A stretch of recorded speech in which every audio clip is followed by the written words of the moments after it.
How's your morning going there? It's good. Sorry about the late start here. Everything's great. Where you located? Long Island, New York. Am I getting you from Buffalo? No, I'm actually in Montclair now. Oh wow, Montclair. That's kind of become a de facto entertainment capital that people don't realize is. You got the film festival, there's all the Yep. Colbert stuff. Have you lived there for a while? We lived here for 8 years now. I actually married a girl from Long Island, believe it or not.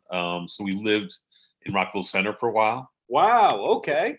Yeah. So, but then we loved Montclair. We had never been able to find a house, and then we came to look one more time. We found this place. So yeah, pretty Well, happy. Rockville Center gave the world Howard Stern and Amy Schumer, Dave Attell, and your wife. So greatness There all you around.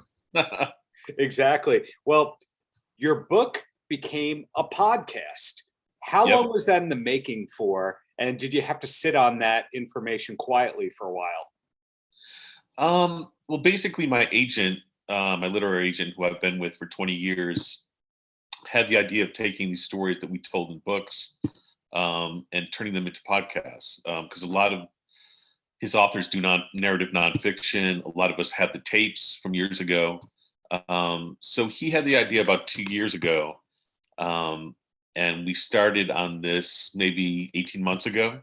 And first we did sort of a demo just to see what it would sound like. Sure. And so we liked that product. We liked how it sounded. And we hooked up with iHeart, hired like a director and audio archivist who found all this great tape, all these interviews that I hadn't even heard.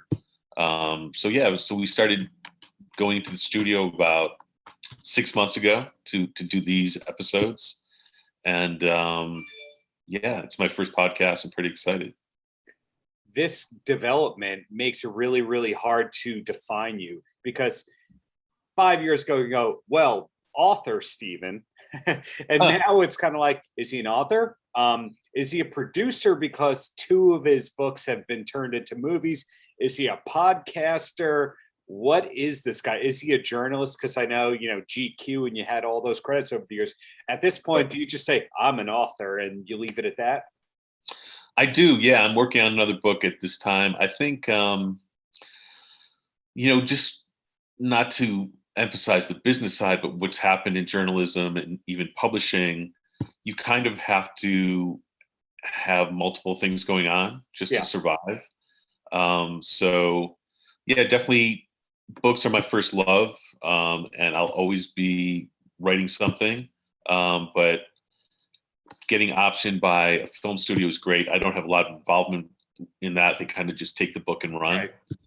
But podcast is much more hands-on. And yeah, I've never really been a performer. Like my son is in theater and he got my wife's genes. It's just not me at all. But speaking into a microphone and kind of telling the story that way. And actually, for me, the most fun part is like getting ex-Mossad agents on the phone and historians and then when I do the interview, I don't have to write it. You know what I'm saying? It's there, so I can put it on the podcast.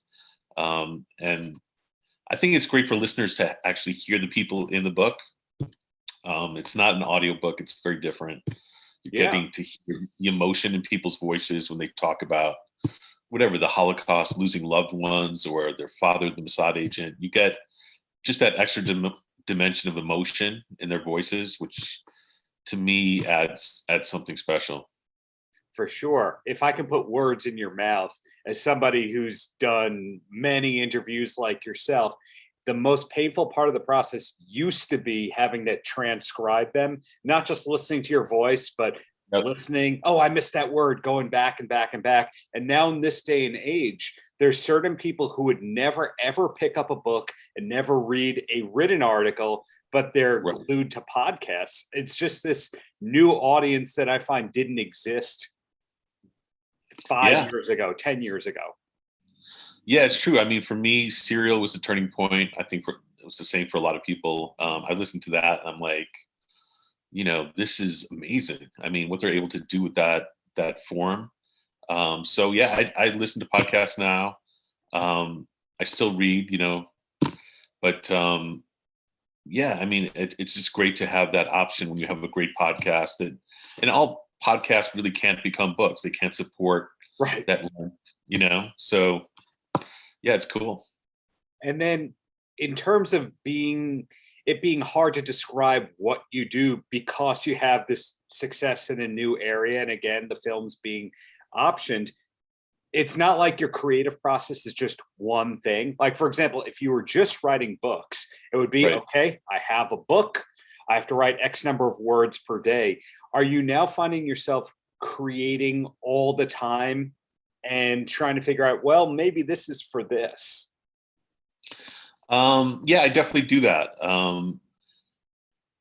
I'll see something in the newspaper. I'll come across something in, a lot of books come from other books. Like this story, The Good Assassin, I saw it described, the mission described in a history of Mossad's kill operations. And it was like 2 pages on it. I'm like, that sounds like a book to me. So, but you're right. Now I do think, is this a long form article? Because I still do some of that. Is this a podcast or is this a book? And it is kind of like when I came up, I worked at the Miami Herald, et cetera. There really was either a long form article in GQ or Esquire or a book.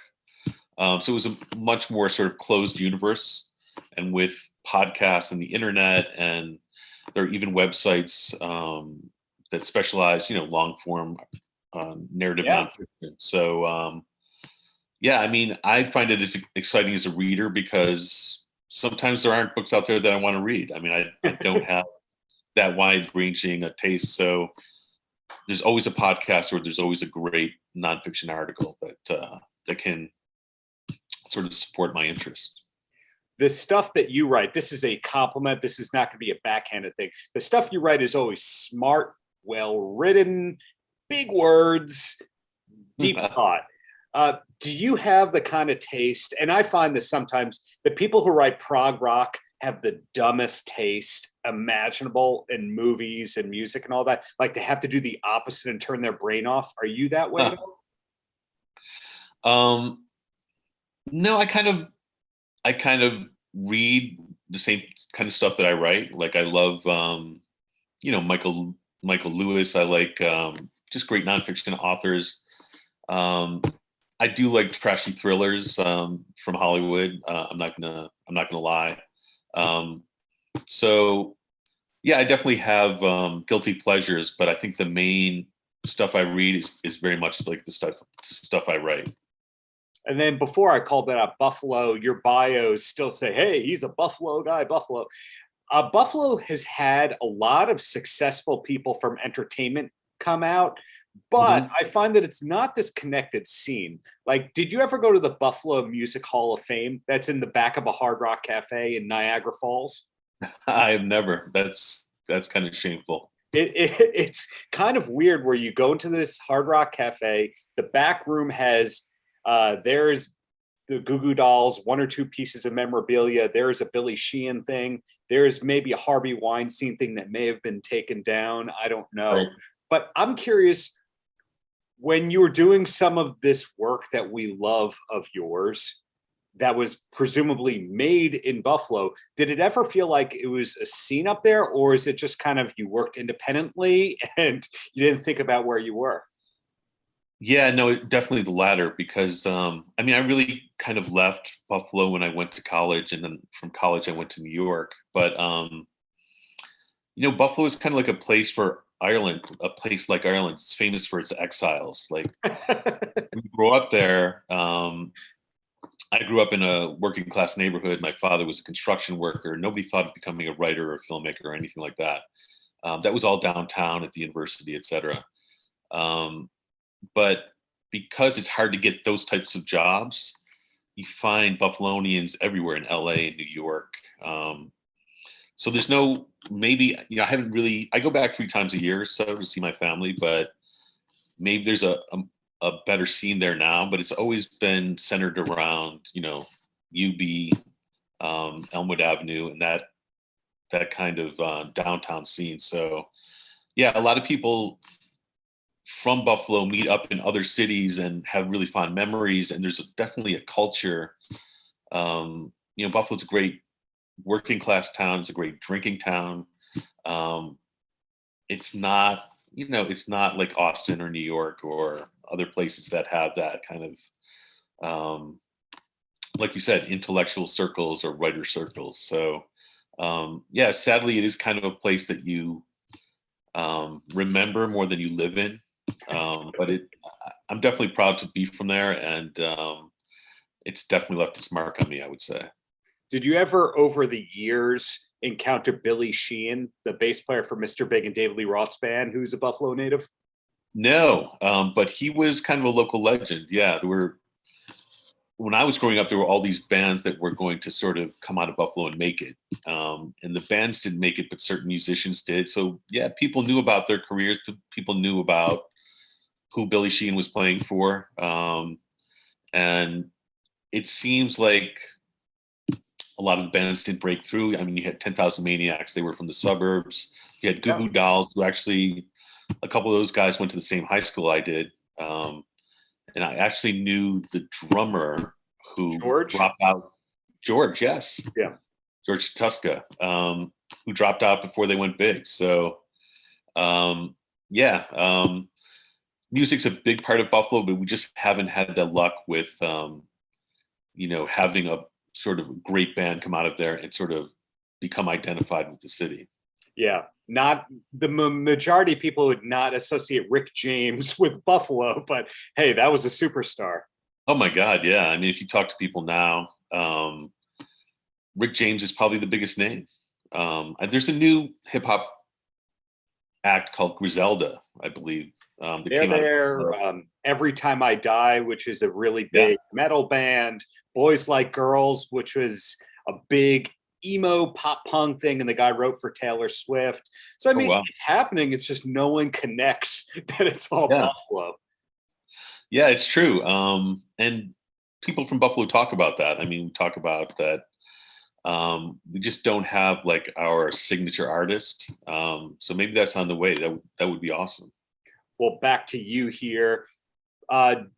Could there be another season of the podcast or another podcast in general from you, or is it a one and done scenario? No, we're definitely looking for season 2. So we're trying to decide whether to do like another spy story, another Mossad story, another World War II story. I think I listen to a lot of podcasts. I think that one of the things that marks us as different is that it just feels like a fully researched project, because I've done a book on it. So I have the sort of the chops on that subject. So we're looking at some of my other books, if that's the route to go. But the response has been great. I mean, as an author, you have to kind of turn in a manuscript, you wait a year, you get a few reviews, you get some reviews on Amazon, but it's kind of like a 19th century, art form. You don't have that immediate connection with your audience. Right. And with podcasting, like even for the next episodes, we have a thing where people can record questions and send them to us. And in the final episode, I'm going to answer all those questions. So I just love the interactive nature of it, and definitely planning on doing at least a season 2, probably a season 3. Great. Well, 2 quick questions, one easier than the other, and then you're a free man. And the first one is, being so tapped into researching things, did you almost go down the path of becoming a licensed private investigator? That was one of those fantasy jobs I thought about in high school and college. I think the difference is I'm not like somebody who wants to knock on your door and confront you. I definitely want to know the secrets. So it's definitely the same, I think, skill set and the same maybe genetic background. That why are people driven to these kinds of jobs? Yeah. But I think I just don't have that confrontational attitude that you need as a private investigator. But I'm fascinated by that job, and hey, if this doesn't work out, maybe that's plan B.